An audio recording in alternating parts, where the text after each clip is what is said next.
Well, good evening, guys. Let's talk some gambling, shall we? And specifically, restrictions. Now, I want to say at the very outset, if you're one of these people who've been restricted by large gaming companies to win a fiver or to win a tenner, I quite understand why you get so upset about things like that. I mean, after all, you're dealing with a company that's making 2, 3, 4, 600 million pound profits, some of them, and you know that they'll give you a 100, 200 pound spin on their roulette table anytime you want. How come it is that you can only back a horse or a dog or a football team to win a fiver? I mean, it's just plain disrespectful, isn't it? Is it an advertising standards issue? Well, I believe it is. I mean, I think in all businesses, if you're advertising a price, you must accommodate people to a certain level. Say, let's have a nominal figure, say £100, that people are prepared to lay to lose. Now, why do they do it? Because it's a PR disaster, isn't it? People are going to stick these images up on social networking of the £1 bet that they were offered. The truth is, the city loves a big number, and there's nothing bigger than turning around to the city and saying, oh, we have X number of million active accounts, even if that's very distant from the truth. When we talk about restrictions, of course, the landscape of betting has fundamentally changed in the 2 or 3 decades I've been around as a gambling operator. When I worked alongside my father as virtually just basically a kid, I was certainly underage in those days. I didn't become a problem gambler, by the way. And my father never turned down a single wager in his career. Nothing that I never saw him turn anything down. And the other thing he never did is he never had a hedge. The only hedges we had would be in the garden. But the landscape of betting has fundamentally changed. And what's changed it so much these days that so many people are getting restricted? Well, it's betting exchanges, quite simply, because betting exchanges have forced bookmakers to bet right to the bones, in other words, to the lowest possible margin. And they've also created an environment where a whole new breed of punters has grown up, and they're more adequately described as traders. And what they'll do in the simplest terms, and there are lots of different tactics employed by these people, is they'll sit there going blind, looking at 18 different screens, 17 on bookmakers' prices and 1 on the Betfair exchange. Now, they'll have tools to help them know when horses, dogs, football teams have contracted on the betting exchange. They don't study form, they're not interested in that. This is simple money trading. And what they'll do is, say a horse contracts from, say, 7-1 to 6-1. That happens in super cyber time when you're talking about betting exchanges. It's a highly volatile tool, whereas the bookmakers generally lag behind those trades on the exchange. So if you have £100 at 7-1 with a bookmaker, when you've seen it's gone to 6-1 on a betting exchange, and you lay back that bet at 6-1, then you're effectively locking in a profit, a guaranteed profit of £100 less the commission if the horse wins. It's a very simple example of something. And what's been removed from the equation as far as the punter is concerned, it's called risk. It's disappeared. The bookmaker's still got risk because he's laying the bets, but the punter himself has no risk anymore. And this is why they've turned from being a punter, a regular consumer, to a money trader. That's the difference between the two. They're no longer the same animal. And so if you are sitting out there in your underpants, staring at Betfair and giving bookmakers only business when they are out of line with not only the rest of the industry, but the betting exchanges as well, then you're going to find your business factored pretty rapidly. And in such circumstances, I've got no sympathy for you whatsoever. I mean, at the end of the day, you're just performing exactly the same task as me. The only difference is I'm licensed and I pay tax and you do not. So should I morally be worried about your point of view, or should I financially be worried about your point of view? Well, no. Now, people say to me, well, if you've got a price of 7-1 on your website, Jeff, why have you got a problem with laying it? I mean, you've stuck that price up.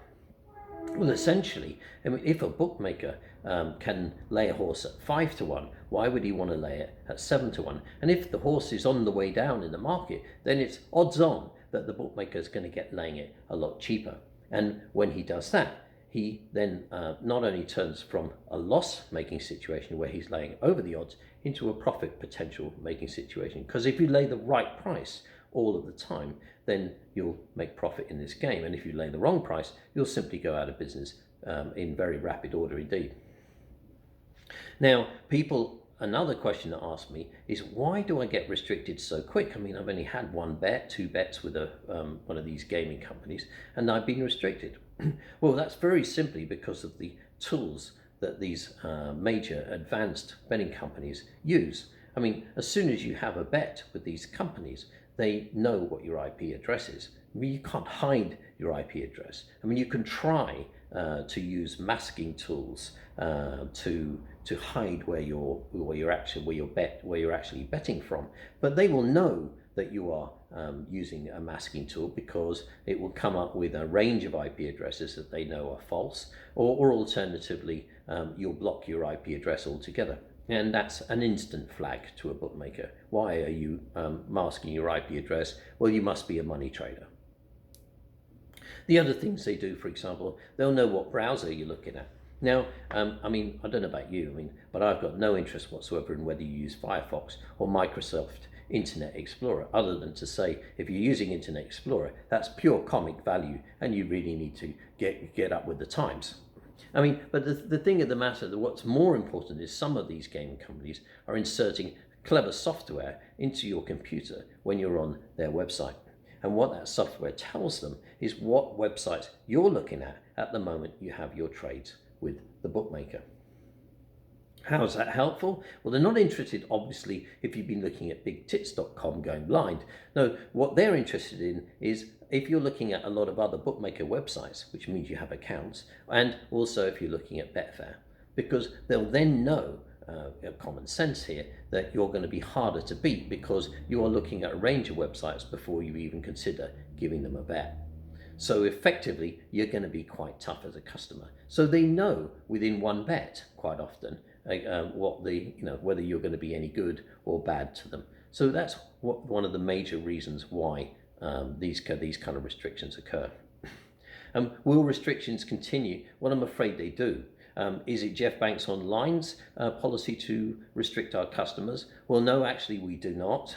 What we prefer to do with our customers, we've got a very high lay to lose. It's artificially high in the industry. But what we like to do is, if we have a customer who consistently beats us on price, well, we might manage that situation so that he can say only bet on board prices, for example, but we'll offer a best odds guaranteed service as well.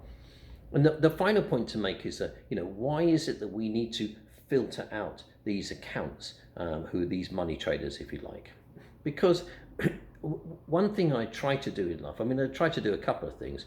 First of all, I have a very high lay to lose for my customers. So if they have a bet with me, I want them to be able to bet their regular stakes with me and not have to beg a bet. It's horrible, isn't it? This modern beg a bet culture. It's just ghastly.